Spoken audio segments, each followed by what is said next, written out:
was dead. Everyone knew that. There was no doubt about that. All the official papers were properly signed by the witnesses to make them legal. The clergyman signed the papers, the city clerk signed them, and the undertaker signed them.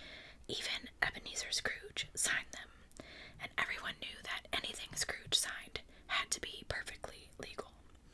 Yes, Marley was as dead as a doornail. Did Scrooge know he was dead? Of course he did. How could he not know? After all, Scrooge and Marley had been business partners for many years. Besides, Scrooge was the executor of Marley's estate, as decreed in his will. Scrooge was Marley's only friend, his only mourner, and the only beneficiary of his estate. Still, Scrooge was an excellent businessman, and even on the day of Marley's death, he took advantage of the sad event by offering his customers special bargains. Yes, Scrooge knew without a doubt that Marley was dead, but for some reason, which no one knew, he never painted old Marley's name out of the sign that stood above their warehouse door. It still read, Scrooge and Marley. But Scrooge was a tight-fisted old man, squeezing every penny out of a bargain, showing no mercy to those who owed him money, and wrenching every minute of work out of his employees. Yes, he was a cold, solitary old man, cold inside and cold outside. His cold heart froze every feature about him. His pointed nose, his shriveled cheeks, his red eyes, his thin blue lips, his wiry chin, and his harsh, grating voice. He even kept everything around him cold. His office was as cold as ice and never felt the slightest warmth, not even at Christmas. But neither heat nor cold bothered Scrooge. Neither did people. Nobody ever smiled at him in the streets. Nobody ever asked, "My dear Scrooge, how are you?" Nobody ever offered, "Well, why don't you visit us?" No beggars came up to him to plead for a trifle. No children ever asked him what time it was. No man or woman ever came up to him to ask directions. Even blind men's dogs led their masters off into doorways and up side streets when they saw Scrooge coming. And did Scrooge care? No, he actually liked this. He went through life warning all people to keep away from him.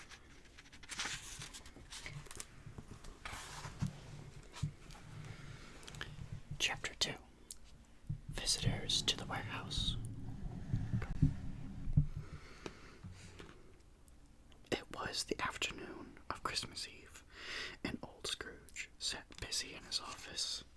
It was a cold, foggy, bleak day, and Scrooge could hear people in the street outside, breathing heavily and stamping their feet on the stone-cold pavement to keep warm. Even though it was only 3 o'clock, it was already dark, and candles were beginning to appear in the windows of nearby offices. The fog outside was so thick it seemed to seep into the office through every keyhole and every slight opening in the walls. A door to Scrooge's office was open so that he could keep an eye on his clerk writing letters in his tiny office. In Scrooge's own office, a small fire burned, but the one in the clerk's office was so much smaller that it seemed to only have one coal burning. Still, the poor clerk couldn't refuel the fire, for Scrooge kept the coal box in his own office, and even threatened to fire the young man if he dared to come ask for more. So Bob Cratchit, the clerk, tried to warm himself at the candle that burned at his table, but he did not succeed. Suddenly, a voice interrupted Scrooge in the midst of his work. "A Merry Christmas, Uncle," came a cheerful voice. It was the old man Scrooge's nephew, Fred, a handsome young man with sparkling eyes and a glowing face. "Bah!" said Scrooge, without lifting his head. "Humbug! Christmas a humbug, Uncle," said the young man. "Surely you can't mean that." "I do," said Scrooge. Merry Christmas indeed.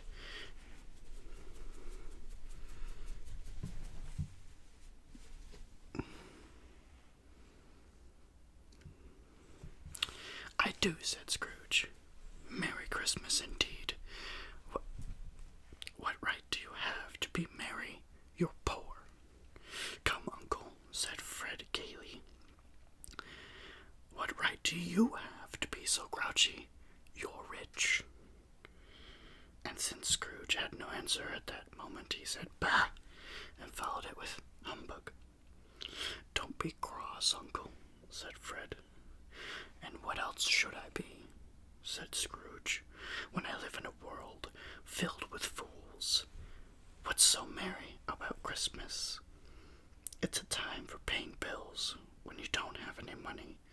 It's a time when you're a year older and not a penny richer. If I had my way, every fool goes around saying Merry Christmas would be boiled in his own Christmas pudding.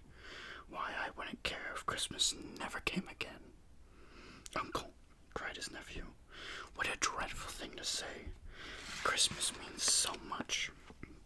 First, it is a sacred time, and then, too, it is the time for forgiving, a time to be charitable and pleasant.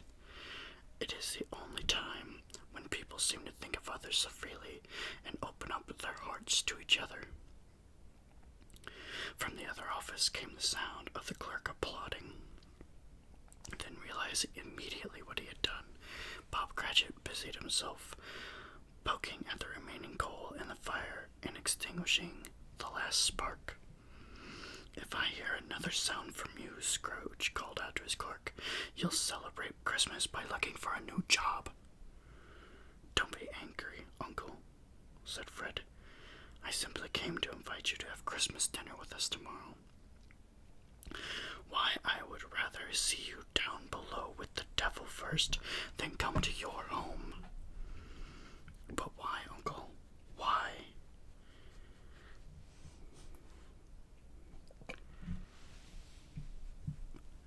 Pussy.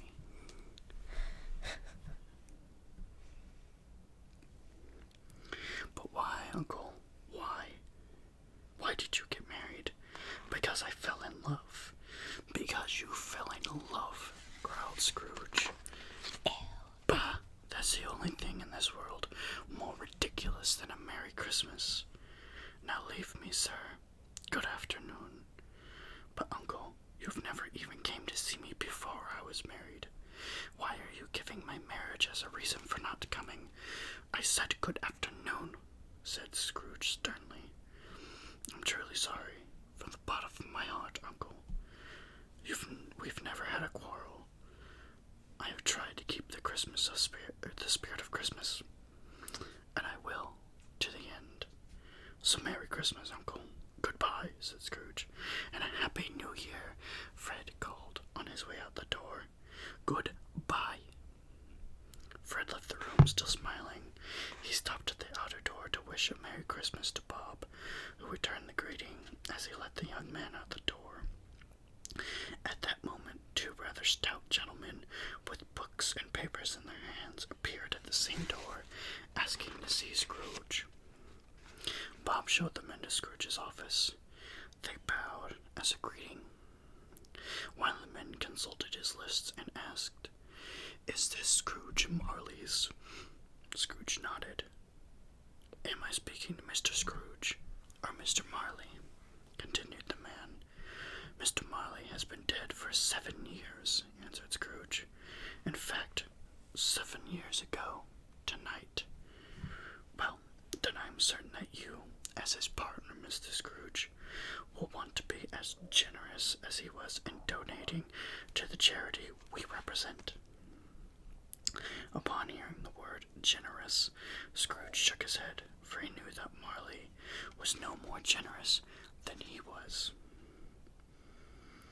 But the man seemed to pay no mind to Scrooge's negative shake of his head, and he took up a pen from Scrooge's desk and explained. At this festive time of year, we try to help the poor and destitute who are suffering. There are many thousands who do not even have the bare necessities of life, sir. Bah, replied Scrooge. There are prisons and workhouses to take care of these people, and laws made by the government to see to their welfare. As far as I'm concerned, the government is looking after them well enough. But, sir, said the man, we wish to bring a little extra cheer to these unfortunates. We are raising money to buy some food and drink, and a little warmth. At this time of year, everyone rejoices in giving. Now, how much of a donation should I put you down for? Nothing, replied Scrooge. As you wish for your gift to be anonymous, the gentleman said. I wish to be left alone, said Scrooge. I do not consider Christmas merry, and I have no desire to make idle, worthless people merry. Their welfare is not my problem. I have my own business to attend to, and I do not concern myself with other people's business. Now, good afternoon, gentlemen. But, sir, began the gentleman, there's never enough government support for these people. Many will die. Bah! Humbug. Then let them die. We already have enough of a surplus population within these wretched creatures anyhow. Realizing they could do nothing to move the old man, the two gentlemen left, and Scrooge returned to his work, feeling quite pleased with himself. Meanwhile, the fog and darkness had thickened outside, and the cold had become more intense. The street across from the warehouse, some workmen had been repairing a gas line in the road and had lit a fire in a bucket, and a group of ragged men and boys gathered around it to warm their hands.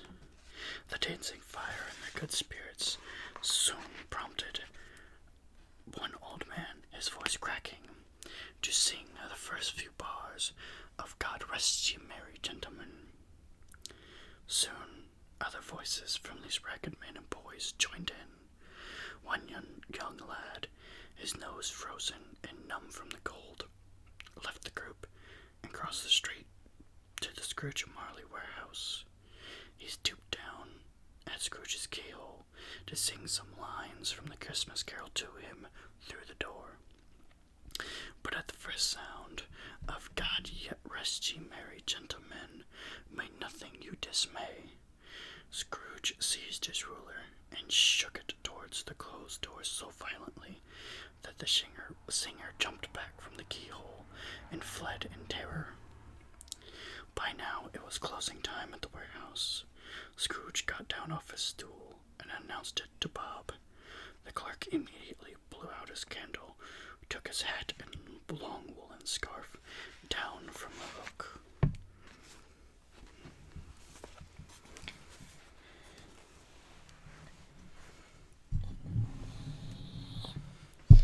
Chapter 3.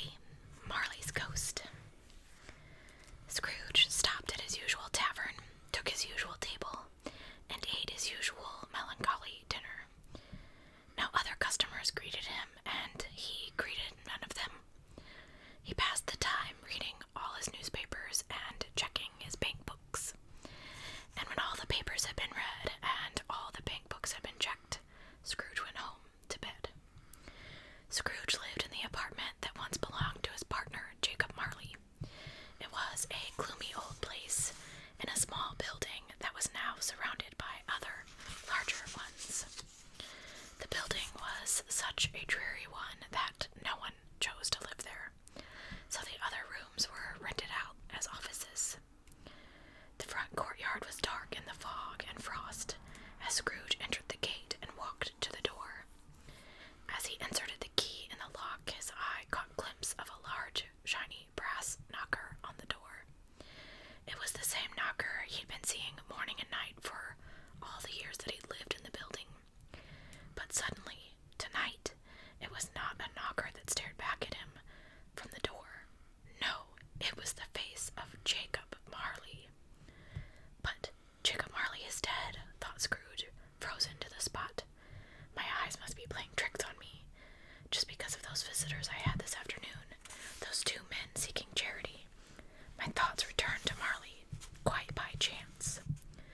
since he could find no answer, Scrooge forced himself to turn the key in the lock and walk inside. Yes, he decided he must have imagined it all. Still, before he shut the door, he looked carefully behind it, as if he half expected to see Marley. But there was nothing, only screws and nuts that fastened the knocker to the door. "Oh, pooh, pooh!" cried Scrooge, slamming the door with a bang. He was angry with himself. As he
he saw nothing.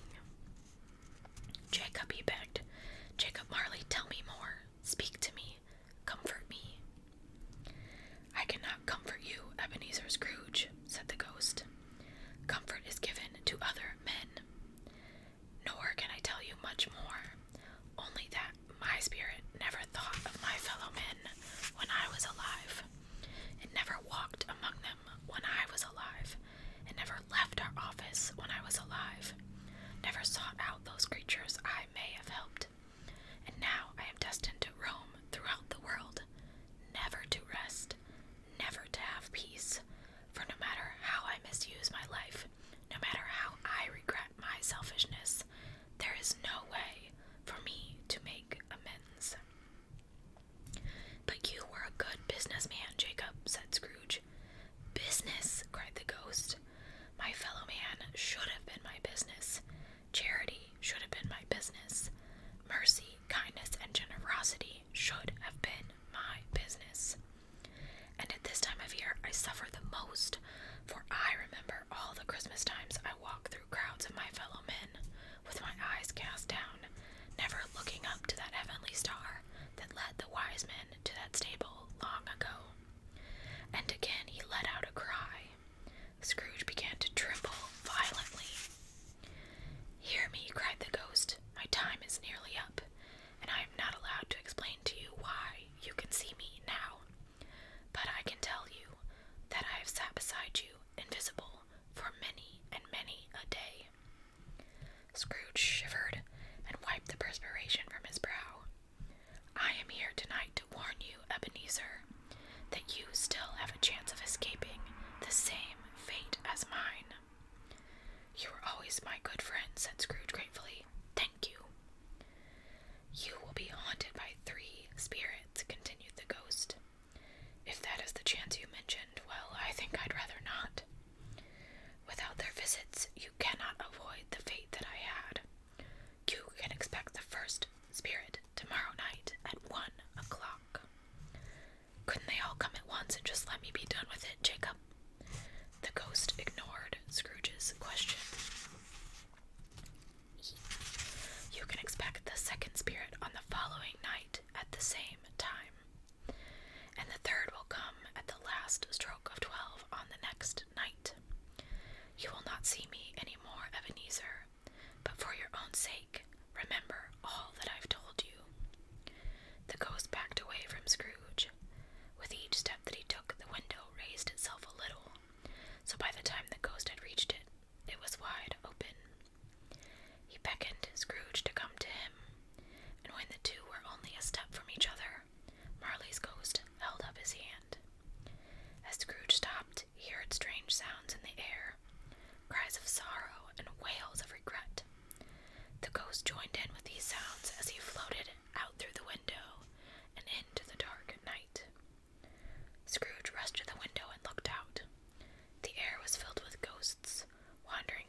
As he was trying to decide what time it was, he heard the neighboring church clock strike 12.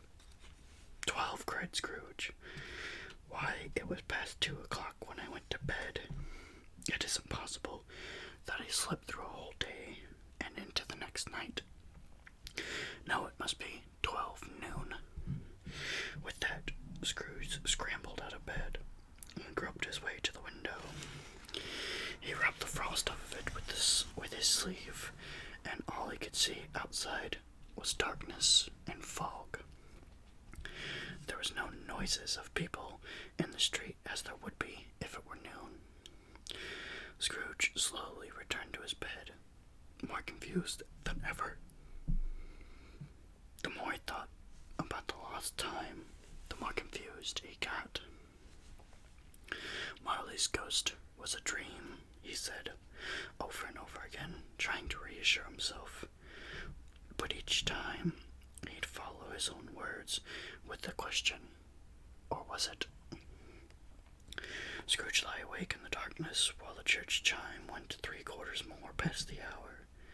Suddenly, he remembered that Marley's ghost had warned him of a visit when the clock struck 1. That last quarter hour seemed to take so long that Scrooge almost convinced himself that he had dozed off and missed the 1 o'clock bell. Then the deep, dull hour bell struck 1 long tongue. Lights suddenly flashed in the room, and the curtains of his bed were drawn aside by a hand. Scrooge sat bolt upright in bed and found himself face to face with an unearthly visitor who had opened the curtains. It was a strange figure, like a child, yet like an old man. Its face was soft and smooth, with no sign of a wrinkle, yet his hair was white and hung down his back. Its arms were long, and its hands were strong and muscular. Its legs and feet were bare. A pure white tunic, trimmed with summer leaves, covered its body, and held a branch of fresh green winter holly in one hand. But the strangest of all was the jet of light that shone from the top of its head, a light that lit up everything around it. Are you a spirit? Oh, yeah. Are you a spirit that I was told to expect? Asked Scrooge. I am, came a soft, gentle voice. I am the ghost of Christmas past. Your past, Ebenezer Scrooge. And why have you come here? For your welfare, Ebenezer Scrooge. Well, thank you, spirit, said Scrooge, who then thought to himself, but I think a night of undisturbed sleep would be better for my welfare. The spirit surely had the power to hear Scrooge's thoughts, then cried out, Let us proceed by saving you, Ebenezer Scrooge. And the ghost put out its strong hand and took Scrooge gently by the arm. Rise and walk with me, it commanded. Scrooge would have liked to argue that the weather and the hour were not appropriate for a walk, that his bed was warm, and that he was wearing only a dressing gown, slippers, and a nightcap. But Scrooge found himself unable to resist the gentle grasp, so he rose and followed the spirit to the window. I am immortal, said Scrooge. I will fall. All you need to do is touch here, said the spirit, touching Scrooge's heart, and you will not fall anywhere. As the spirit spoke those words, the two passed through the closed window and found themselves far away from the city, standing on an open country road. The city had completely vanished. Not a trace of it was to be seen, and the fog and darkness had vanished too. It was a clear, cold, wintry day, with snow covering the fields alongside the road. "Good heavens," said Scrooge. "I was born in this countryside. I grew up here."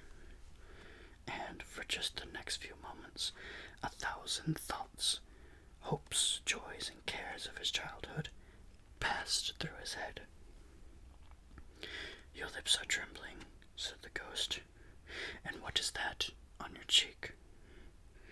"Only a pimple," muttered Scrooge, unwilling to admit that it was a tear. "Please, spirit, lead me on." "Do you remember?" asked the spirit. "Remember it?" cried Scrooge. "I could walk it blindfolded. Strange, then, that you have forgotten it for so many years." As they walked along the road, Scrooge recognized every gate, every post, every tree. Soon a little town appeared in the distance, with its bridge, its church, and winding river. Some ponies came trotting towards them, with boys on the back, calling happily to the other boys in carts, driven by farmers. "They are only shadows of things past," said the ghost. "They cannot see us." As the merry travelers got closer, Scrooge knew every boy by name. But why was he so overjoyed to see them? Why did his cold eyes glisten with tears, and his heart leap up as the boys went past? Why was he filled with gladness when he heard them wish each other a Merry Christmas? After all, what was merry about Christmas to Ebenezer Scrooge? "That school up ahead is not quite empty," said the spirit. "One single child, neglected by his friends and family, is still there." "I know that," said Scrooge.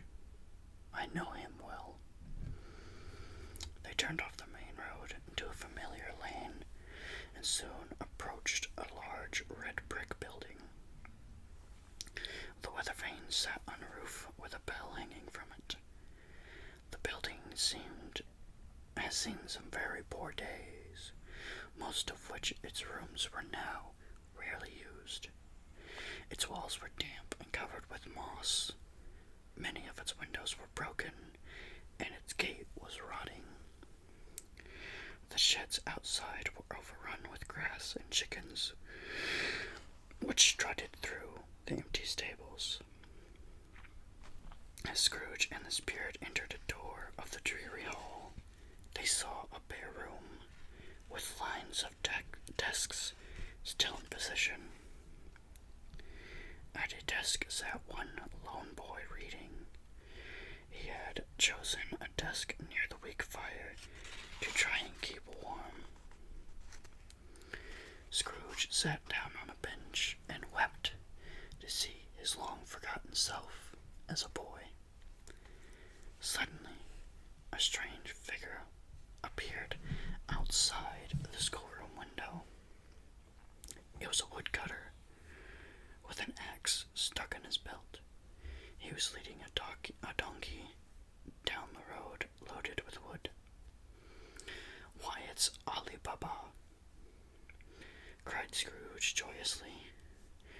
"Dear Ali Baba, come to visit that boy sitting there reading. I remember one Christmas when the boy was left here all alone after his classmates had gone home for the holidays, and Ali Baba came to see him and keep him company. And look, there's the genie too." Was this really Ebenezer Scrooge, laughing and crying, excited over the friends he had made in his childhood books? Friends who kept him company when he was deserted by live ones. "And there's the parrot," cried Scrooge. "Poor Robin Robinson Crusoe, home again after sailing around his island. And there he goes, Friday, running towards the creek. Then Scrooge's voice suddenly took on a tone of pity. Poor boy, he said, of his former self, and began to weep again. I wish, but it is too late now. What do you wish? Asked the spirit. Oh, nothing, said Scrooge. Nothing. There was a boy singing Christmas carols at my door last night. I wish I'd given him something. That's all. The spirit smiled thoughtfully and waved its hand. Let us see another Christmas. At those words, Scrooge's former self grew taller, and the schoolroom became darker and dirtier. Most windows were cracked pieces of plaster, which had fallen out of the ceiling, and even more rooms were deserted. Even the chickens no longer strutted the empty stables. And the boy was alone again, when all the other boys had come home for the holidays. The boy was not reading now. He was walking up and down in despair. Scrooge, watching this, shook his head sadly and glanced toward the door, remembering what was to come. The door opened, and a little girl, much younger than the boy, came darting in. Sorry. She threw her arms around the boy's neck and kissed him, calling him dear, dear brother. I have come to bring you home, dear brother, cried the little girl joyfully. Home, dear little Fran? Asked the puzzled boy. Yes, cried the girl. Home forever and ever. Father is so much kinder now than he used to be. He speaks so gently to me now that one night I got up the courage to ask him if you could come home, and he said yes, you could, and he sent me in a coach to bring you. We're going to be together all Christmas and have the merriest time in the world. Fran clapped her hands and laughed. She stood on tiptoe to hug her brother, and she began tugging eagerly at his sleeve, trying to pull him towards the door. She was a delicate creature, said the spirit to Scrooge, and she had a good heart. Yes, she did, said Scrooge. But she died after she was grown, didn't she? Shortly after she married and had children. One child, answered Scrooge. Yes, said the spirit, your nephew Fred. Scrooge seemed uneasy as he answered, yes. Although it was only a moment since they had been in the school during the day, Scrooge and the spirit were now transported to a busy, lighted city street. It was evening, and shadowy people came and went, and shadowy carts and coaches battled for space in the roads. Looking around him, Scrooge saw from the decorations in the shops that here, too, it was Christmas. He followed the spirit until its shadowy line stopped at a warehouse door. Do you recognize it? Said the ghost. Recognize it, cried Scrooge. I was apprenticed here. They went inside and saw an old gentleman sitting on a high stool. It was so high that if it had been 2 inches taller, the man's head would hit the ceiling.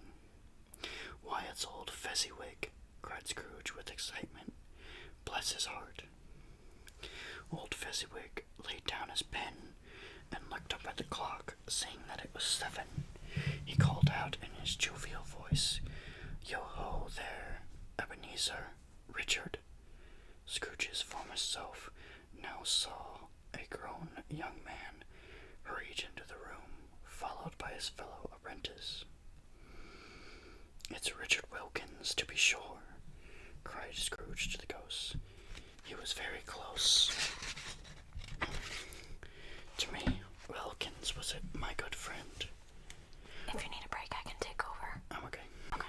"Yo, my boys," cried Fezziwig. "No more work tonight. It's Christmas Eve, my lads. Let's clear the way and have lots of room." And then he skipped down in a single hop from his high desk. Ebenezer and Richard cleared the desks and swept and washed the floor, while Miss Fezziwig heaped more coals under the fire. The warehouse was soon snug, warm, and dry, and as bright as a party room. In came a fiddler, with a music box in hand. He began to play. His music sounded like 50 stomachaches, but to the boys it was a beautiful orchestra. In came Miss Fezziwig, smiling, followed by the three lovable Mrs. Fezziwigs and the young men courting them. In came the men and women who worked at Mr. Fezziwig's warehouse. In came friends, and in came neighbors, more people than you could count. In they all came, one after another, some shyly, some boldly, some gracefully, some clumsily, and arms about each other. They frolicked and danced to the fiddler's music. There were cakes and puddings and mince pies. There was hot wine and lots of cold beer. But the high point of the evening came when Mr. Fezziwig stood up to dance with Miss Fezziwig. Despite their age and size, their feet seemed to float on air, and they danced more gracefully and with more energy than couples half their age. When the clock struck 11, the party broke up. Mr. and Mrs. Fezziwig stood at the door shaking hands with their guests, wishing them all a Merry Christmas as they left. When all the guests had gone, the Fezziwigs wished the same Merry Christmas to their two apprentices, and the boys headed to their beds in the back of the room, and the warehouse full of praise for the Fezziwigs. All the while this party scene was taking place, Scrooge watched and acted as if he were a part of it, as if it was actually happening. He slapped his hands to the music and licked his lips at the food, nodded happily to the guests, and even held out his hand to say farewell to the Fezziwigs. "It cost so little," said the ghost, "to make so many people happy at that party. Fezziwig spent a few pounds, 3 or 4 perhaps. Do you really think he deserves all the praise the boys heaped on him?" "It isn't that," said Scrooge, speaking more of his younger former self. "Fezziwig had the power to make us happy, or unhappy, to make our work a pleasure, or a burden. No, Spirit, the happiness that Fezziwig gives is as great as if it cost a fortune." Realizing that the ghost was staring at him, Scrooge stopped talking. "What is the matter?" asked the ghost. "Nothing particularly. I was just thinking that I would like to say a kind word or two to my clerk, Bob Cratchit, right now." But at that moment Scrooge and the ghost once again stood side by side in another room, and Scrooge saw himself as an older man in his 20s perhaps, in the prime of his life. But as already his face began to show the signs of greed and worry.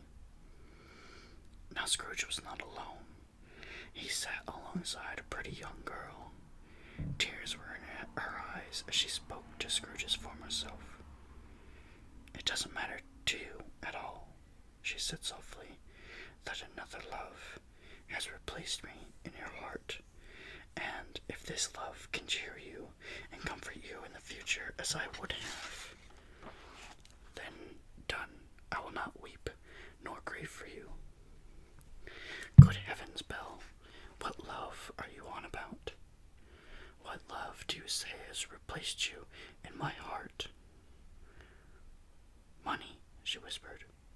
For now, money is the only thing you love.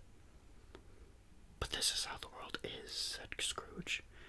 Nothing is worse than poverty. Yet these very same poor people condemn those who seek wealth. But Ebenezer, protested Belle, once you had more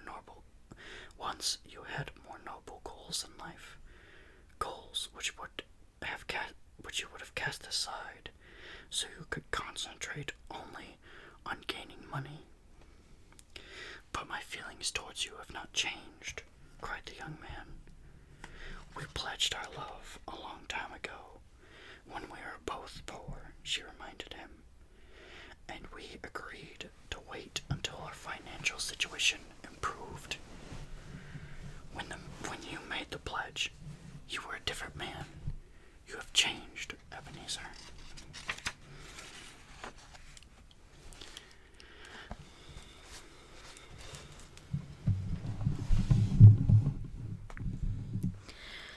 I was a boy then, he said impatiently.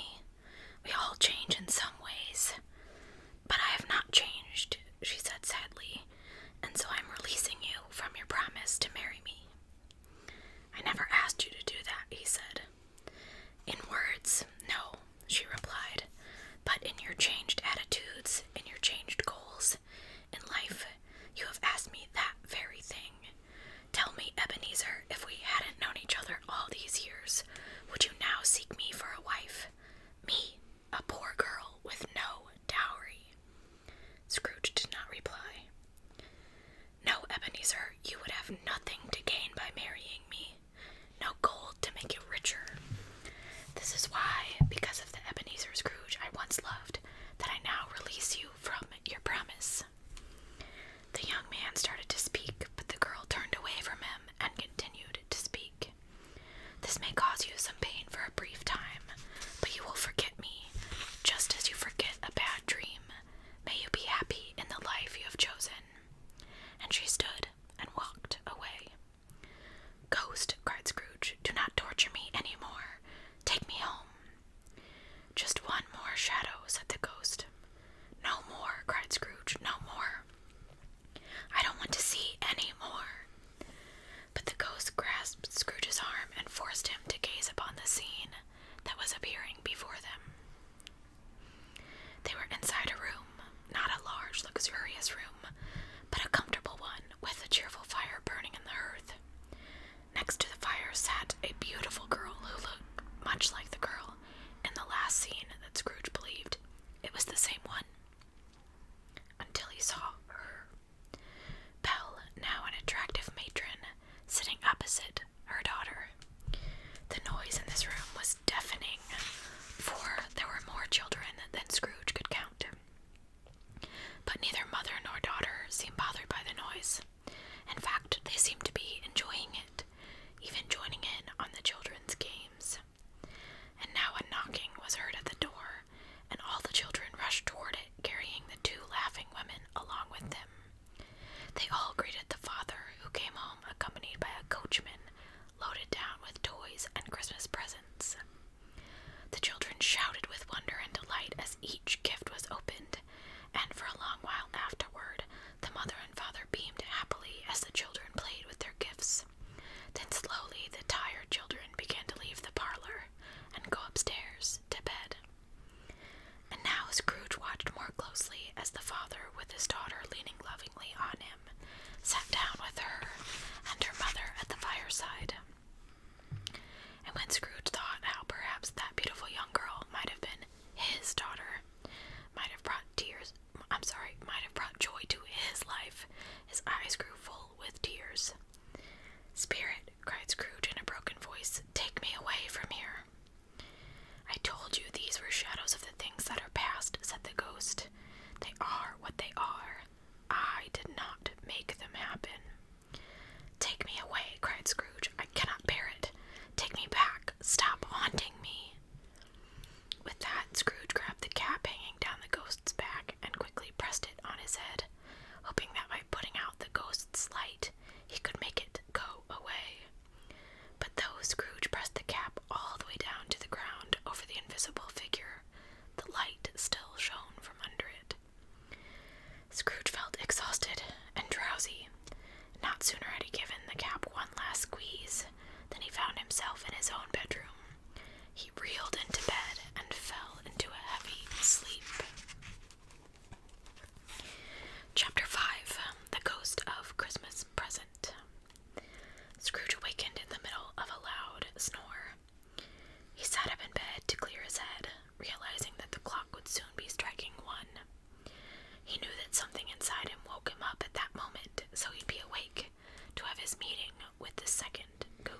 was in it.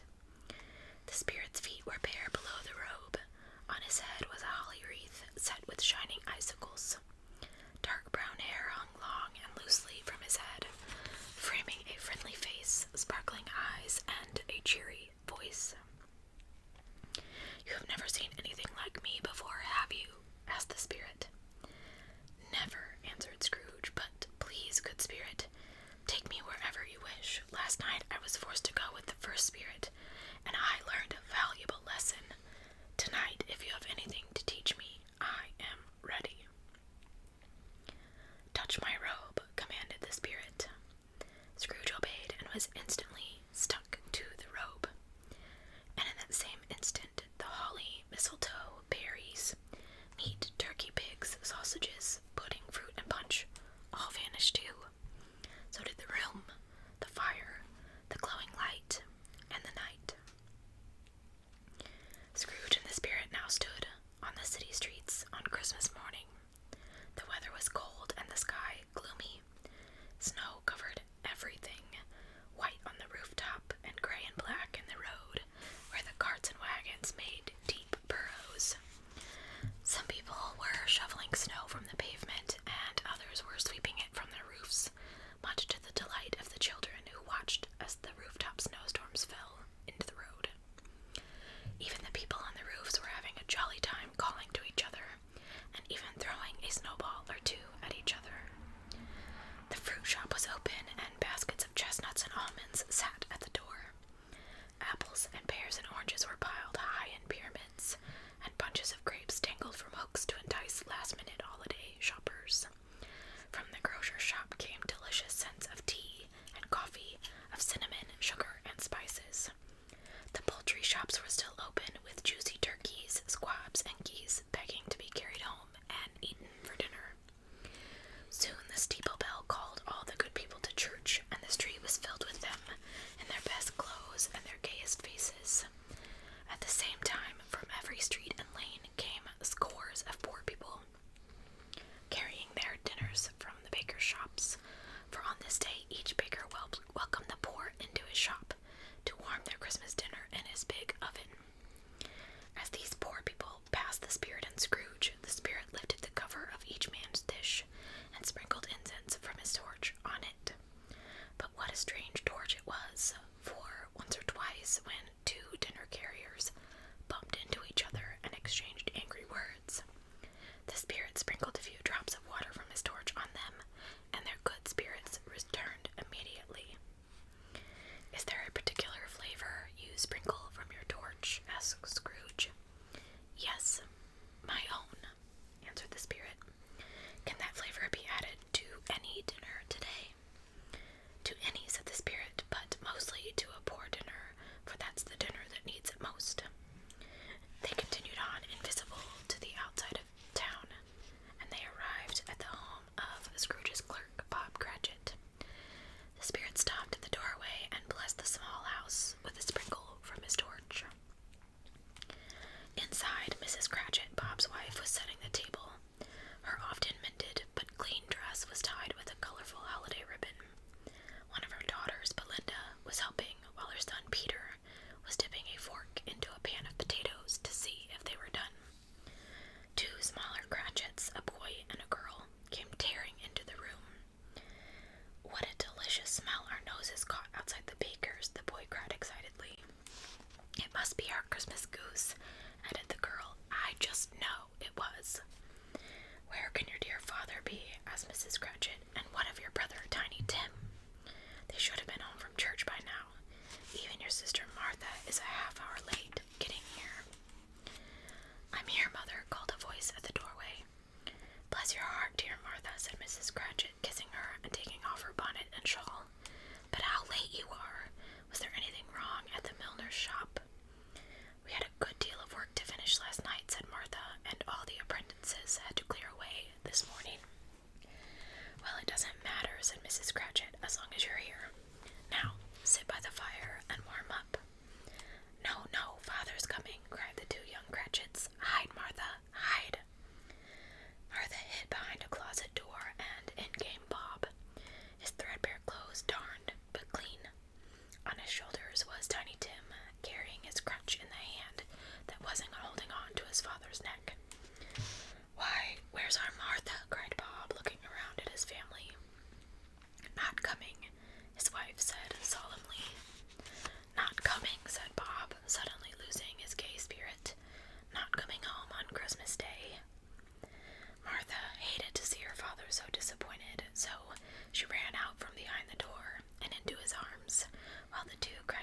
Grace gently eased Tiny Tim down from his father's shoulders and helped him into the kitchen to check the pudding on the stove.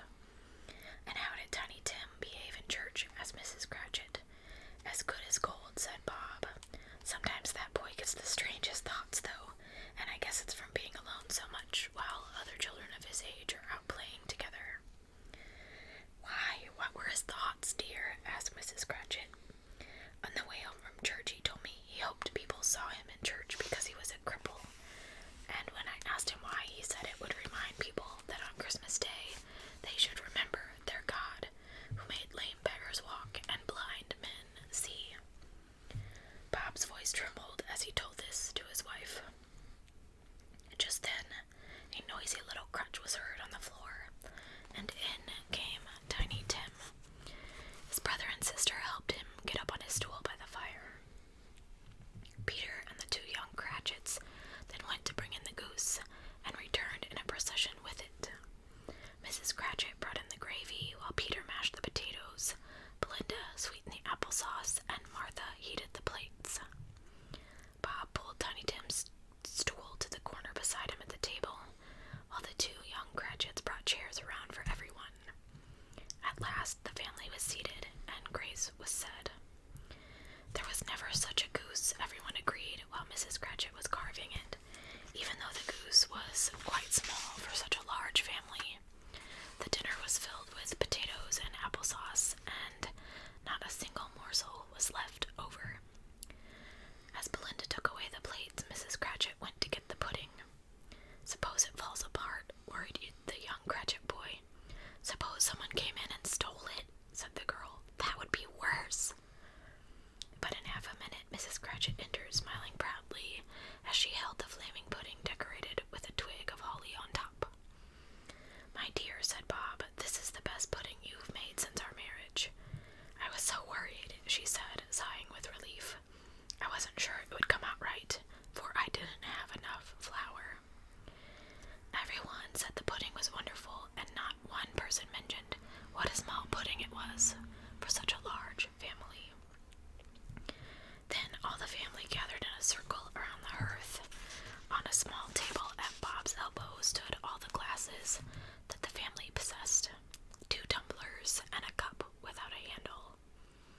These were filled with a hot mixture of gin and lemons, but it could not have tasted any better if it were served in golden goblets. As Bob served it, he proposed a toast. "A Merry Christmas to us all, my dears. God bless us." The family repeated the toast with Tiny Tim last of all. "God bless us, everyone." Tiny Tim sat very close to his father's side on his little stool.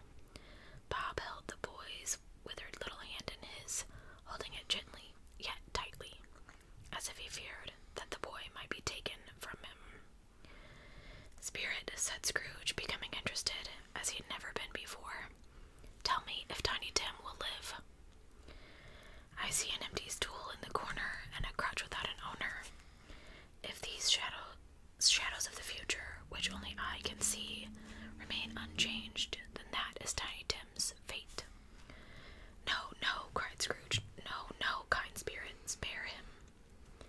"If these shadows remain unchanged," repeated the spirit, "he will die. But why not? After all, you said it would be better if these poor unfortunate creatures died off and decreased the population. You said it yourself. Those were your very words." Scrooge hung his head upon hearing the words he had spoken to the 2 visitors to his warehouse. Upon hearing these very same words spoken back to him. "Man," said the ghost, "if you are a man in your heart, take back those wicked words. Why should you decide who shall live and who shall die? Perhaps heaven will decide that you are less fit to live than this poor man's child." Trembling, Scrooge could only stare at the ground, but the sound of his name being called from the shadows caused him to look up. "To Mr. Scrooge," said Bob, raising his tumbler for another toast. "To Mr. Scrooge, who made this feast possible." "To Mr. Scrooge, indeed," cried Mrs. Cratchit angrily. "If I had him here, I'd give him a piece of my mind to feast on. Why, Robert, no one knows better than you what a stingy, hard, hateful, unfeeling old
Fred's laugh, and it was even a greater surprise that Scrooge found himself in a bright room with the spirit at his side.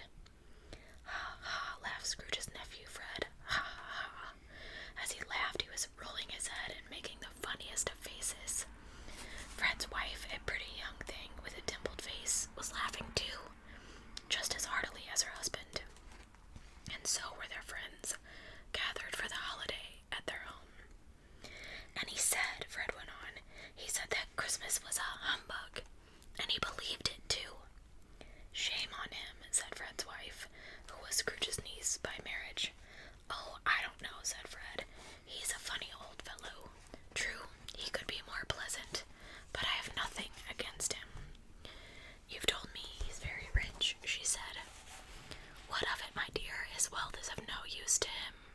He doesn't do any good with it. He doesn't even have the enjoyment of knowing if he is ever going to do any good for us with it. Well, I have no patience with him, said the niece, and all the ladies present agreed. Oh, I have patience, said Fred. I feel sorry for him. I couldn't be angry with him even if I tried. After all, who really suffers by his unpleasant ways? Himself, always.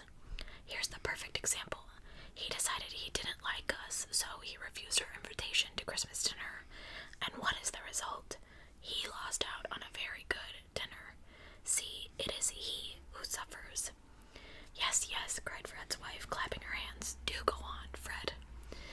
I was only going to add that Scrooge missed out on some of the very pleasant hours and some very pleasant company, and he can't find those in his moldy old office or gloomy apartment. Still, my dear, I plan to invite him every year, whether he likes it or not, for I pity him. He may continue to criticize Christmas as long as he lives, but if I keep going there year after year in good spirits, who knows? He might even give poor Bob Cratchit a Christmas gift of £50 one day. Everyone laughed at that idea, but they laughed too because of the good-natured spirit of the holiday. After tea, the group turned to music. Fred's wife played the harp, and everyone sang, a simple little tune which touched Scrooge deeply as he listened, for it was the favorite song years ago of his sister, Fran. Alphabet games and quiz games followed, with all the guests, young and old, joining in. For that matter, so did Scrooge, who was so interested that he forgot, for the moment, that his voice could not be heard, as he called out answers to the quizzes. The ghost was pleased to see Scrooge like this, but now it was time to go. Please, begged Scrooge, let me stay for just one more game. The game was yes and no, and Fred had to think of someone or something, and the guests had to guess what or who by asking questions that could only be answered by a yes or a no. Yes, it is an animal, answered Fred to the first question. Yes, a live animal. Yes, to a rather disagreeable animal. Yes, a savage animal. Yes, an animal that growled and grunted. Yes, an animal that even talked sometimes. Yes, it lived in London and walked the streets. No, it wasn't in a show. No, it wasn't led by anybody. No, it didn't live in a menagerie. No, it was never killed in a market. No, it wasn't a horse, or a cow, or a bull, or a tiger, or a dog, or a hog, or a cat, or a bear. With each question, Fred burst into fresh laughter. He was so delighted, and he laughed so hard he had to get up from the sofa and stamp his feet. At last, one of the ladies, roaring with laughter herself, cried out, I know what it is, Fred. I've guessed it. What is it? asked Fred. It's your Uncle Scrooge. And she was correct. But should you have guessed too? Is it a bear? One of the guests said to Fred. Well, now, my friends, said Fred, now that Uncle Scrooge has helped us to have such a merry time, we must lift a toast to his health. And lifting his glass, Fred cried, to Uncle Scrooge. To Uncle Scrooge, cried the guests, to Uncle Scrooge's health. A Merry Christmas and a Happy New Year to the old man, wherever he is, added Fred. He wouldn't take these wishes from me in person, but now he has them, nevertheless. To Uncle Scrooge. Uncle Scrooge had become so light-hearted that he was about to thank the guests for their fine toast and wish them a Merry Christmas and a Happy New Year in return.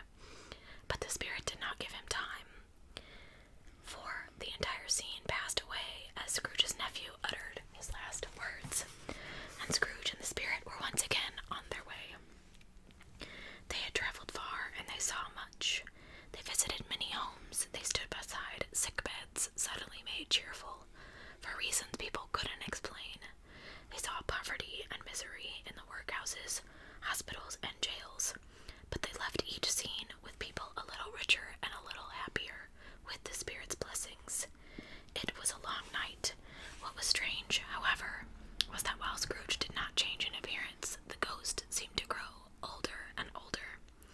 Scrooge noticed this as the night wore on. "Are spirits' lives so short?" he asked. "My life on earth is very short," said the ghost. "It ends tonight." "Tonight at midnight," answered the spirit. "Listen now, for my time is drawing near. You must beware of ignorance and greed, for they mean doom to all mankind, unless you and all mankind can change it." The clock began to strike the hour of 12, and Scrooge looked around him for the spirit, but it had gone. As the last stroke resounded, Scrooge remembered Marley's prediction of the third ghost's arrival at the last stroke of midnight, and lifting his eyes, Scrooge saw before him a phantom, draped and hooded, and coming toward him.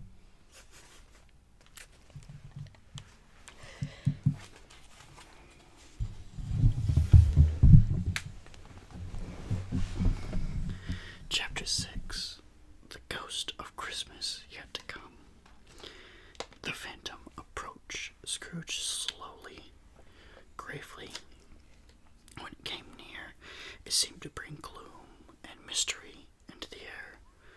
The phantom's body was covered with a dark black robe, which hid its face and body, and left nothing visible except one outstretched hand. Scrooge dropped to his knees, but continued staring at the tall, stately phantom as it stood beside him, speaking not a word. "Am I in the presence of the ghost of Christmas yet to come?" asked Scrooge. The spirit did not answer, but pointed onward with his hand. "You are about to show me shadows of things that have not happened yet, but which will happen in the future. Is that correct?" asked Scrooge. The upper part of the robe that covered the area of the spirit's head seemed to slowly nod. But this was the only answer it gave Scrooge. Although he was accustomed to ghostly company by this time, Scrooge was so frightened of the silent shape that his legs trembled beneath him, and he could barely stand when he tried to follow the spirit as it moved onward. "Oh, ghost of the future, I fear you more than any ghosts I have ever seen. But I know your purpose is to do good for me, and since I hope to be a better man than I was, I am prepared to go with you, and go gratefully. But will you not speak to me?" The phantom gave no reply, its hand the only answer as it pointed straight ahead. "Lead on," said Scrooge. "The night is passing quickly, and the time is precious to me. Lead on, spirit." The phantom moved away as silently as it had come. Scrooge followed behind its black robe, which seemed to lift him up and carry him along.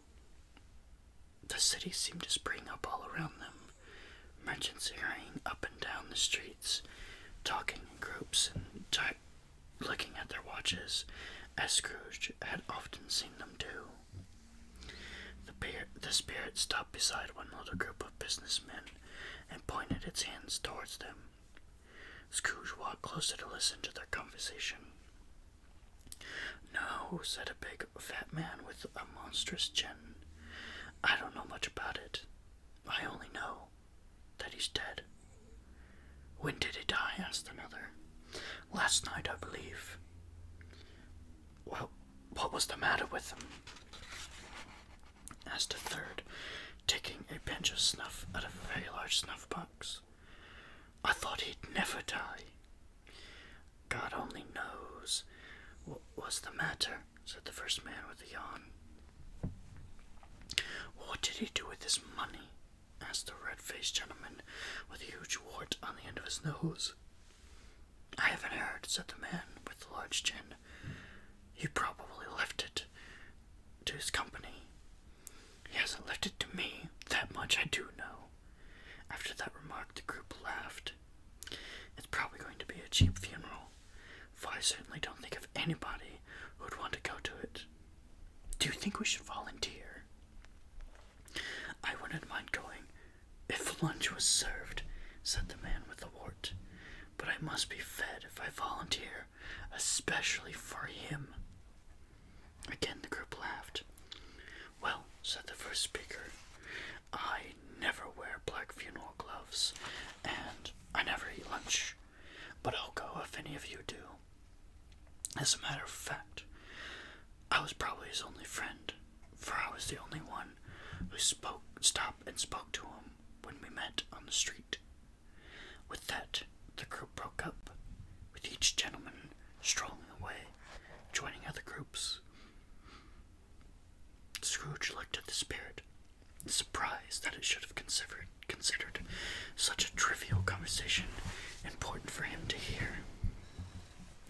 But perhaps, Scrooge said to himself, the spirit had some hidden purpose. Could the men have been talking about Marley's death?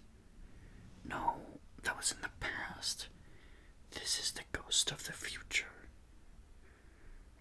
Did I know anybody close to me that could have been the subject of those gentlemen's conversation? No. Well, I simply remember all that I have heard, he decided, and perhaps when I see myself in these future shadows, they will give me a clue as to why the spirit had me listen to that conversation. Scrooge looked around on the street corner.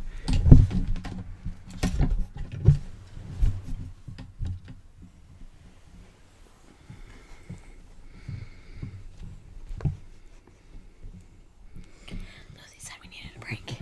I guess so. Scrooge looked about on the street corner and spotted the accustomed place where he always stood at that time of day. But he couldn't find an image of himself in the crowds. Still, he wasn't surprised, for by now Ebenezer Scrooge had already been making plans to change his entire way of living. Perhaps, he reasoned, my not being among these crowds is a sign that I am elsewhere, making a better life for myself. Then they left the busy business section of the city and went into a remote part of town where Scrooge had never been before. This section had a bad reputation. Its narrow streets were dirty and smelly, its shops and houses were broken down, and its people were ugly, drunk, and in rags. That's me. The whole section smelled of crime, filth, and misery. Although of the narrow streets was a shop that jutted out from the others. From a window, Scrooge could see the piles and piles of rusty keys, chains, hinges, files, scales, weights, and junk iron of all kinds scattered over the floor. Mountains of dirty rags were heaped everywhere, and boxes of bones were crowded together. Sorry, y'all. Sitting by a charcoal fire among the wares he sold was the owner of the shop, a gray-haired rascal, almost 70 years old. He had hung a curtain of dirty rags on a rope to shield himself from the cold air of the shop. But neither the dirt of the shop nor the cold air seemed to bother him as he sat smoking his pipes luxuriously. Scrooge and the Phantom entered through the wall just as an old, haggard chairwoman came in the door dragging a heavy bundle. She was followed by another woman, also with a bundle, and a man in black. The three were startled to meet there, but they obviously knew each other well, for they all burst into laughter as they got over their surprise. "I'm first," said the charwoman to old Joe, the shopkeeper. I was the first to enter the shop. The laundress was second, and the undertaker's helper the third. Now tell me, Joe, isn't this a coincidence? The three of us meeting without planning it. Old friends could not have met in a better place, said Joe, taking the pipe out of his mouth. Now let us go into the parlor. The parlor was the screened-off space behind the curtain of rags. Old Joe stirred the coals in the fire with an old stir post that turned to his customers. The charwoman threw her bundle on the floor, sat down on a stool, looking defiantly at the other two who had followed her in. So, you know that I didn't get the goods and this bundle as a gift, don't you, Miss Dilber? Said the charwoman to the laundress. Ha! Said Miss Dilber with a sneer. Well, every person's got a right to take things, especially when it's to take care of herself. After all, I used to clean and scrub his place, and him, and I took this stuff, and he won't miss any of it anyways. That's true. I knew him. I did his laundry.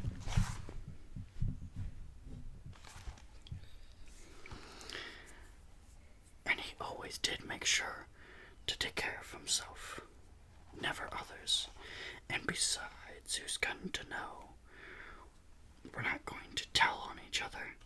No, indeed, said Miss Dilber, and the undertaker's helper together. Very well, then, cried the charwoman. That's enough. A dead man won't need this stuff. No, indeed, said Miss Dilber, laughing. Besides, said the charwoman, if he wanted to keep them after he was dead, he should have been a better man during his lifetime. If he was, he would have had somebody to look after him when he was dying, instead of lying there, gasping out his last breath, all alone. That's true, said Miss Dilber. This is his punishment, having all of his belongings stolen. It would have been a worse punishment if I could have laid my hands on anything else, said the charwoman. All right now, said old Joe. Let's get down to business. I'll take the smallest bundle first. The undertaker's helper opened his first, and there wasn't much in it. A pencil case, a few buttons, and a brooch of little value.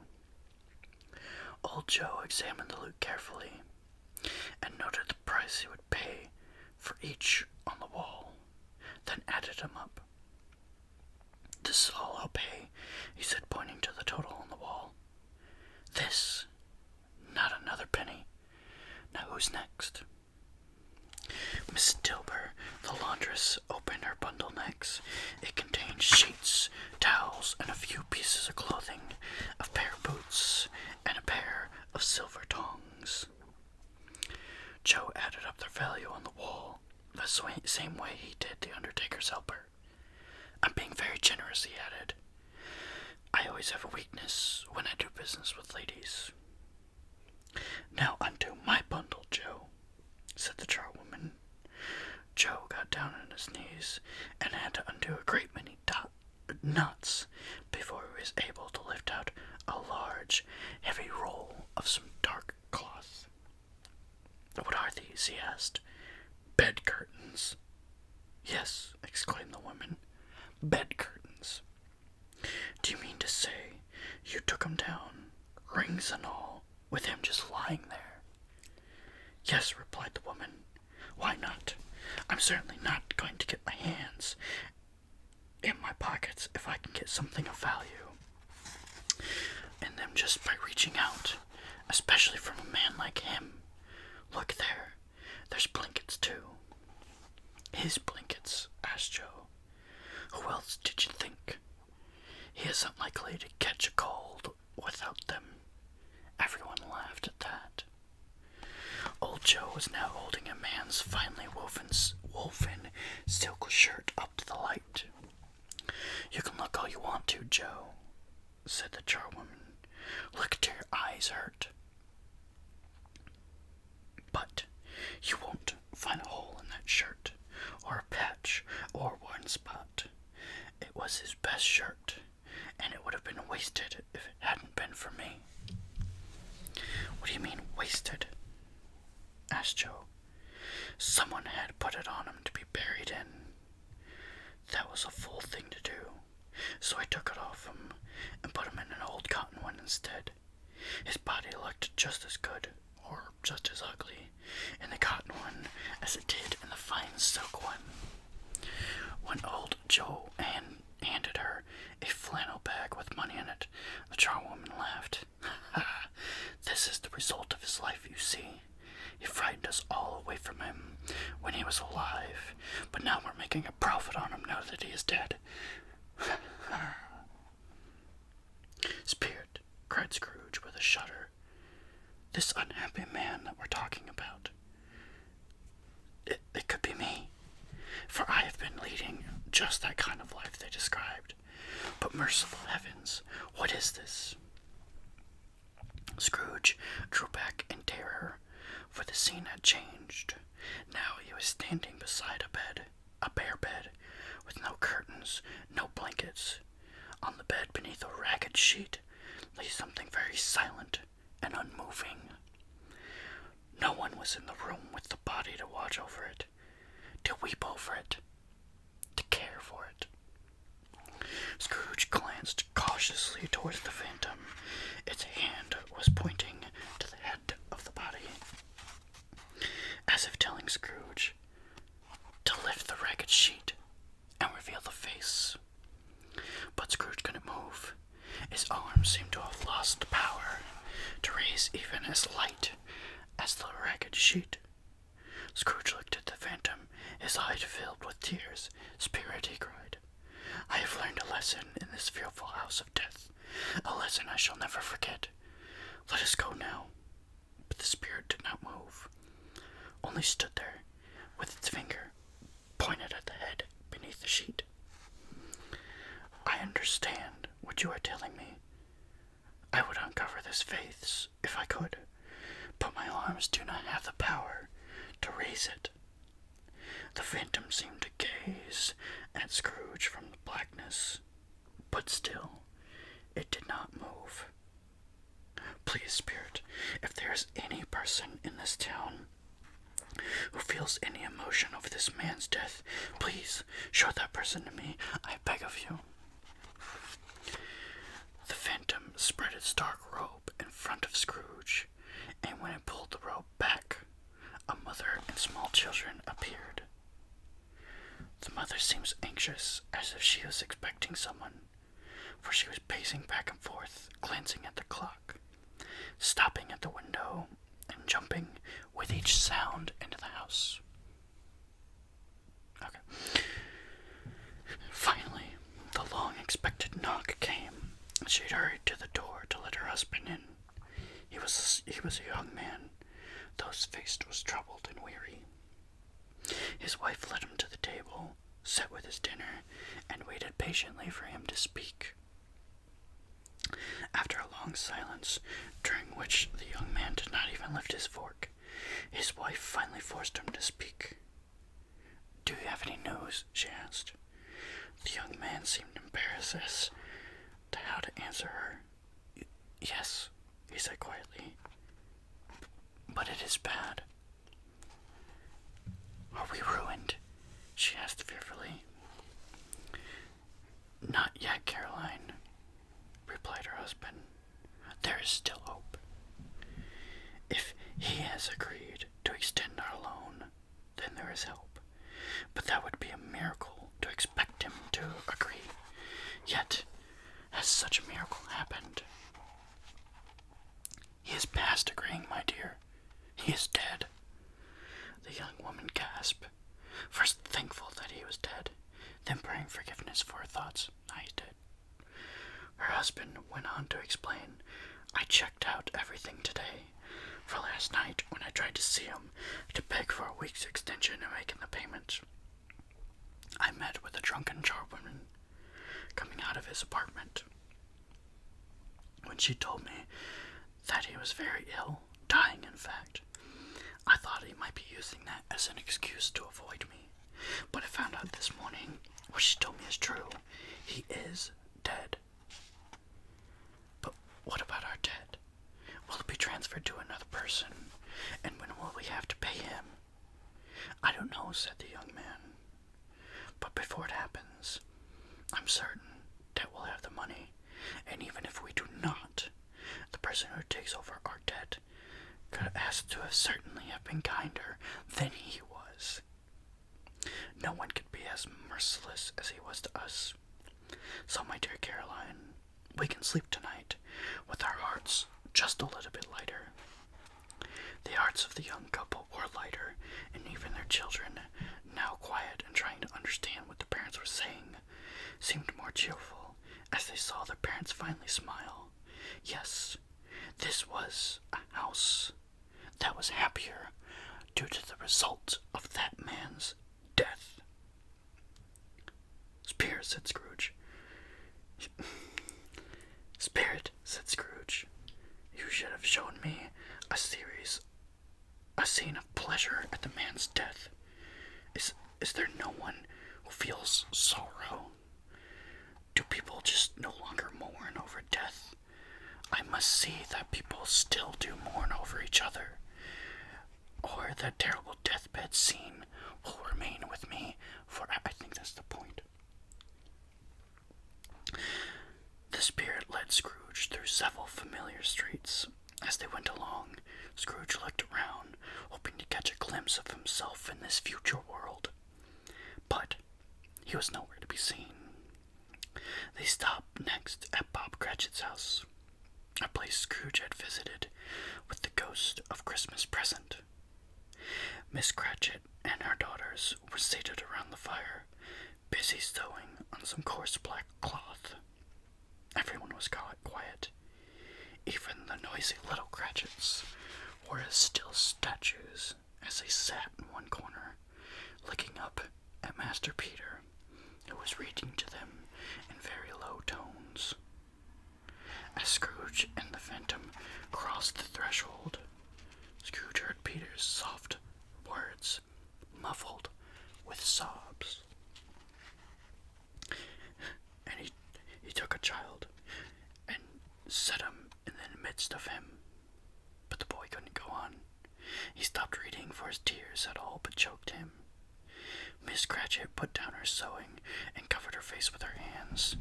Through her tears, she tried to reassure her children. It's the sewing, my dear. Sewing on this black cloth hurts my eyes. Oh no, cried Scrooge. Tiny Tim, is he? And the Phantom seemed to slowly nod. My eyes are better now, said Miss Cratchit to her children after a few moments. You see, my dears, working by candlelight weakens them, and it makes them red. I don't want your father to come home and see them red when he comes home. He should be here shortly. It's past time, Mother, said Peter. But Father has been walking slower these last few evenings. Slower than he used to. Then they were quiet again. After several minutes, Miss Cratchit felt herself steadier, and in a more cheerful voice said, Why, I haven't seen your father walk very fast, even with Tiny Tim on his shoulders. So have I, cried Peter. Often, and so have I, cried the other children. But Tiny Tim was very light to carry, and your father did love him so much that it was no trouble at all. Oh, listen, there is your father at the door now. Miss Cratchit hurried to meet her husband and bring him into the room where she had his tea ready for him. As the older children tried to be the first to serve their father his tea, the two Cratchits climbed on his lap, and each laid a cheek against his face, as if to say, Don't grieve, Father. Bob Cratchit tried to be cheerful with his family, and spoke pleasantly to them. He praised his wife's sewing and his daughter's as well. "You have all worked quickly. I'm sure these clothes will be ready to wear on Sunday." "Sunday?" asked his wife. You mean you have made the arrangements for the funeral on Sunday?" "Yes, my dear," said Bob gently. "I went there today. I wish you could have gone too. It would have done you good to see how green and peaceful the place is. But you'll see it often. I promised him that I would walk there on Sundays. Oh, my child, oh, my little child." Bob could no longer hold back his tears. He wept for several minutes while his family looked on helpless, unable to console him. He left the room and went upstairs to a room that was cheerfully lit with Christmas decorations hung along the walls. A chair was placed near a tiny coffin. Bob sat down and looked at the tiny, peaceful figure. Then he leaned over and kissed Tiny Tim's silent forehead. More composed now, and feeling better having shared that moment with his son, Bob went downstairs and rejoined his family around the fire. "I met Mr. Scrooge's nephew today," he said. "You know, I'd only seen him once or twice before, but he seemed to sense that something was wrong, for he commented that I looked a bit down, and asked me why. When I explained about our beloved Tim, he was just the kindest man ever. He said how sorry he was for our loss, and how sorry he was for our entire family." "Well, that was kind of him," said Miss Cratchit. "And then," continued Bob, "he gave me his card, and said if I can be of any service to you in any way, here is where I live. Please do not hesitate to come to me." Oh, he was so kind. It really seemed as if he had our own Tiny Tim, and he felt our grief with us. "I'm sure he has a good soul," said Miss Cratchit, "and I wouldn't be surprised, mark my words, if he ever tried to get our Peter a better job." "You hear that, Peter?" exclaimed Miss Cratchit. "And then Peter will find a girl," said his little sister, "and get married, and then they will go on with you," cried Peter, grinning. "There's plenty of time for that, one of these days. But we will all be apart from one day to another, when all of you have children, are grown and married, with your own families. But I'm sure none of us will ever forget Tim, and none of us will ever forget for the first time that there has been a parting among us. We shall never forget," cried the children. "And I know that," said Bob. "I know, my dears, that when we recall how good and patient that little child was, we shall stop and think twice before we quarrel among ourselves." "Yes, father," they all cried, "we shall." "Then I shall be very happy," said Bob. "Very, very happy." Miss Cratchit kissed him. His daughters kissed him, and the 2 young Cratchits kissed him as well. Peter went out to him and shook his hand. "Spirit," said Scrooge, "I'm getting the feeling that our time to part is very close. Tell me now, I beg of you, who that dead man was." The ghost of Christmas yet to come carried Scrooge along some time in the future into the courtyard of the Scrooge and Marley warehouse. "This is my place of business," said Scrooge. "I see the building even now. Let me see myself as I will be in the days to come." The spirit stopped, its hand pointing away in another direction. "My warehouse is here," exclaimed Scrooge. "Why are you pointing elsewhere?" The finger did not move, but continued pointing away. Okay, still the phantom's finger pointed as before. Scrooge took the spirit's robe, and they were gone again. They stopped when they reached an iron gate. Scrooge paused to look around before he opened the gate. "It's a graveyard," he exclaimed, "and underneath its ground lays the wretched man whose name I've been trying to learn. But what a wretched place this is! Overrun with weeds, closed in by houses, crowded with graves upon graves. Truly a worthy place for such a wretched man." The spirit moved along the graves and pointed towards one.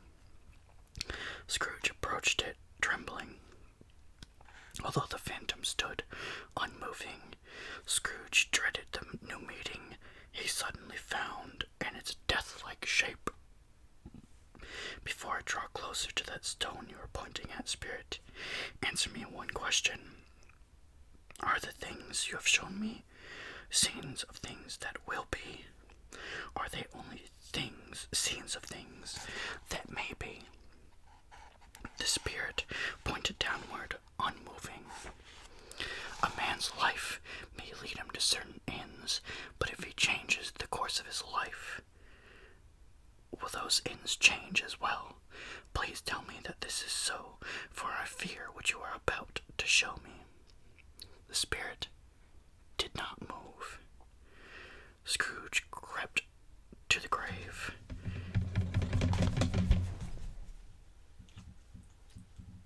Number 28. Reaching the stone of the neglected grave, Scrooge crept forward. As he followed the finger, he read the name in stone: Ebenezer Scrooge. "Am I that man who lay upon the bed?" he cried, looking up beseechingly at the spirit. The man pointed from the grave to him and back again. "No, spirit, please, no." The finger simply pointed at the grave. "Spirit," cried Scrooge, clutching at his robe, "hear me. I am not the man that I was. I will not be that wretched creature any longer. Am I past all hope? Is this why you are showing me this?" For the first time, the spirit's hand appeared to shake. "Good spirit," pleaded Scrooge, "your good nature must have pity on me. Assure me that I can still change my life." The spirit's hand trembled. "I will honor Christmas in my heart, and I will try to keep its spirit all year. I will live in the past, the present, and the future. I will not forget the lessons that the three spirits have taught me. Please tell me that I may erase the writing on this stone." In his agony, Scrooge reached out and caught the spirit's hand. But the spirit was stronger than Scrooge expected, and he pulled its hand free. Holding up his hands in one last prayer to have his fate changed, Scrooge suddenly saw the phantom's hood and robe shrink. It continued to shrink and shrink until it finally collapsed into a bedpost.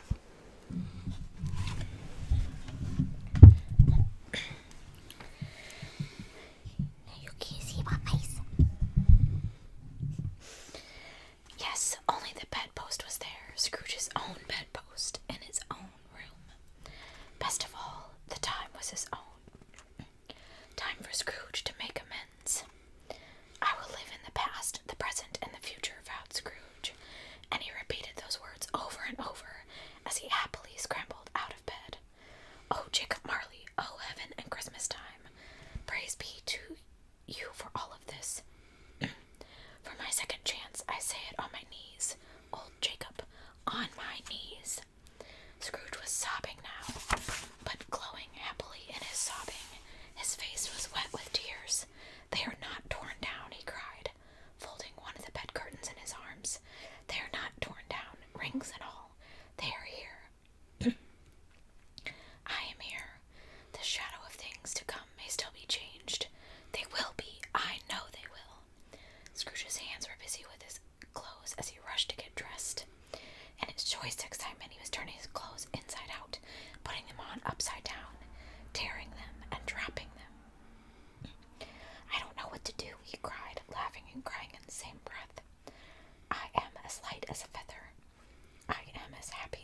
It's all true. It happened.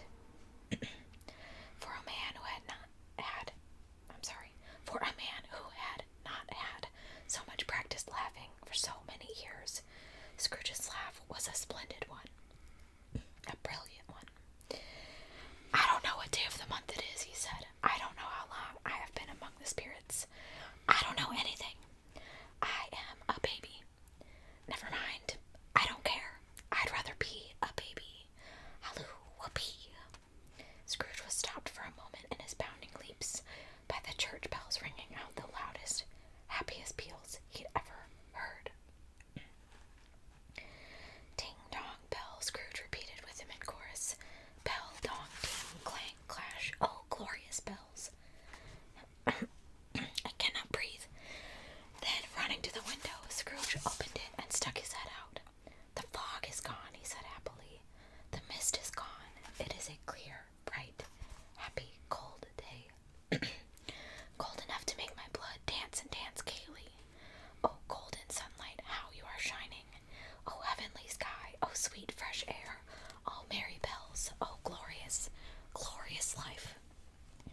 And then, seeing a boy below dressed in Sunday clothes, Scrooge called down, Tell me, lad, what day is today? Hi, Lucy.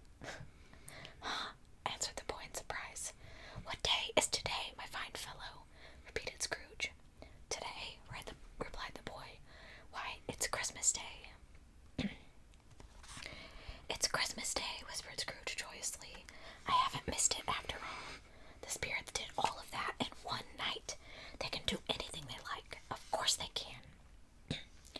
And then Scrooge leaned out the window again and called, Halloo there, my fine fellow. Do you know the poultry shop at the corner of the next street? Yes, sir, of course, answered the boy. An intelligent lad, said Scrooge, smiling. In fact, a remarkable boy. Tell me, lad, do you know if they've sold the prize turkey that's been hanging in the window? Not the little one, the big one.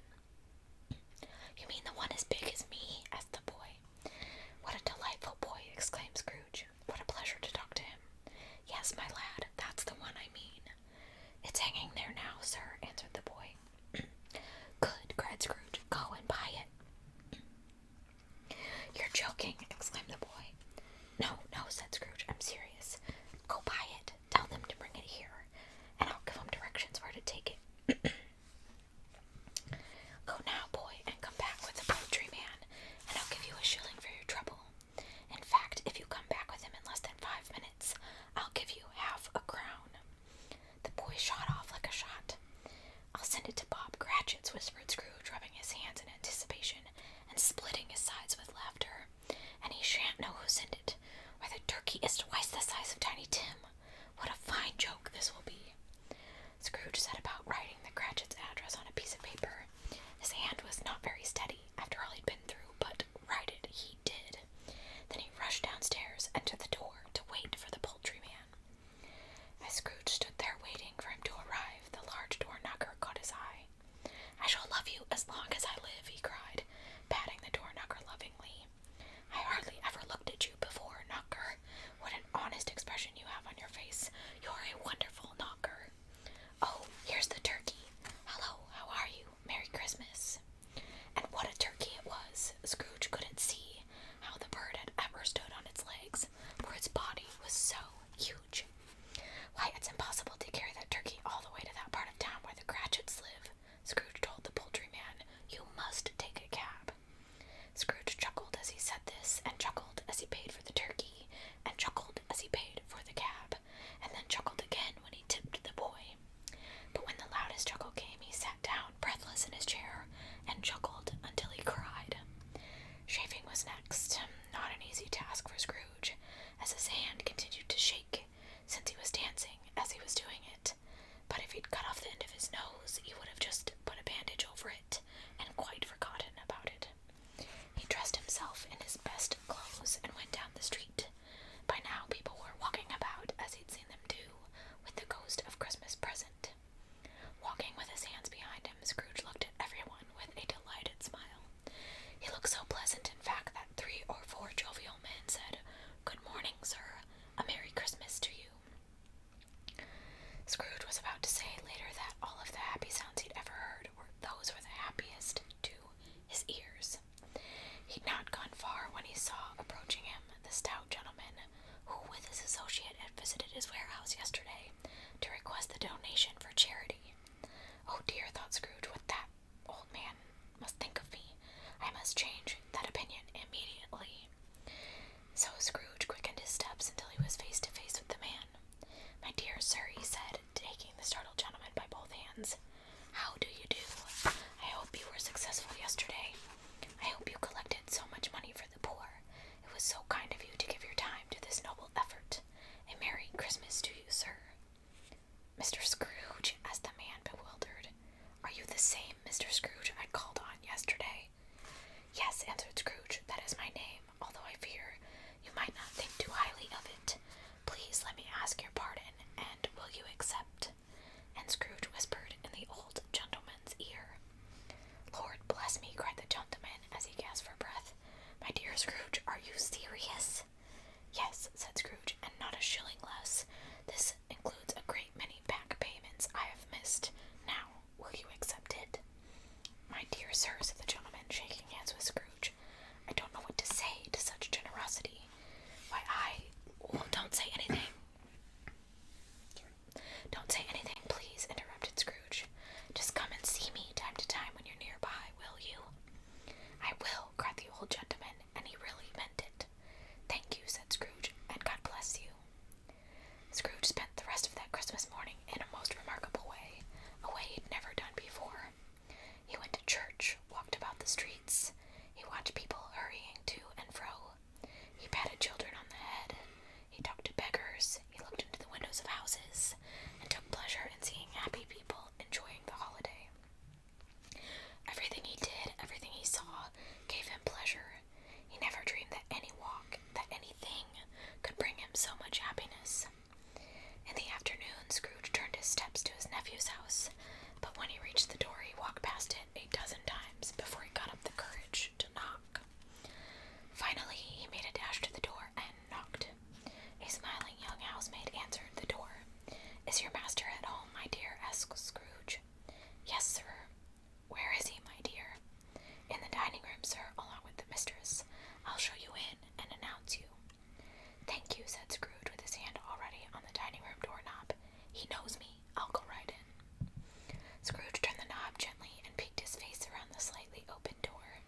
His niece and nephew were standing, admiring their beautifully set holiday dinner table, making certain that everything was ready for their guests when they arrived. Fred, called Scrooge.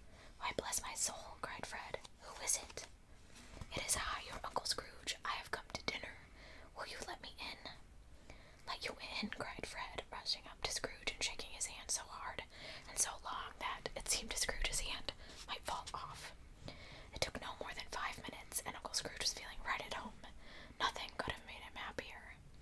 And then the guests came, all those guests that Scrooge had seen when he was with the ghost of Christmas Present, and they all looked the same as they did in the spirit's shadows. It was a wonderful party with all the music and all the games Scrooge had only been able to hear and watch earlier. Now he was a part of them, part of the wonderful friendly spirit, part of the wonderful gaiety, part of the wonderful happiness. You want to do it or you want me to finish it? Okay. I think there's 2 more chapters. Chapter 8. A new boss for Bob. Early the next morning, Scrooge arrived at his office early. He had his heart set on being there especially early, and even catching Bob Cratchit coming in late. And he did. Yes, he did. The clock struck 9. No Bob. 9:15. Still no Bob. He's now 18.5 minutes late, said Scrooge with a grin, as he sat at his desk with the door open so he could watch for his clerk. Suddenly the outer door burst open, and in one movement Bob removed his hat and scarf and was on the stool, pen in hand. "Hello," growled Scrooge, trying hard to use his former harsh voice. "What do you mean by strolling in here at this hour of day?" very sorry, sir, said Bob, as his pen was steadily scratching away. I know I'm late. Yes, I think you are, said Scrooge.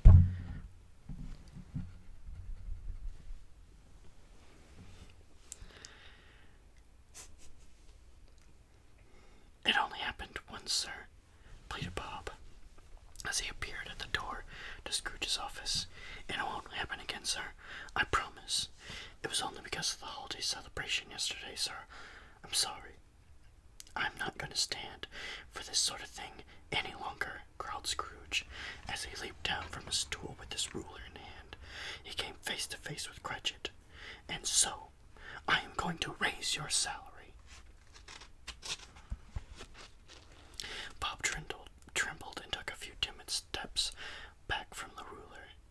He had the momentary idea of grabbing that ruler and knocking Scrooge down with it and holding the old man on the floor while he called for the police to bring a straitjacket.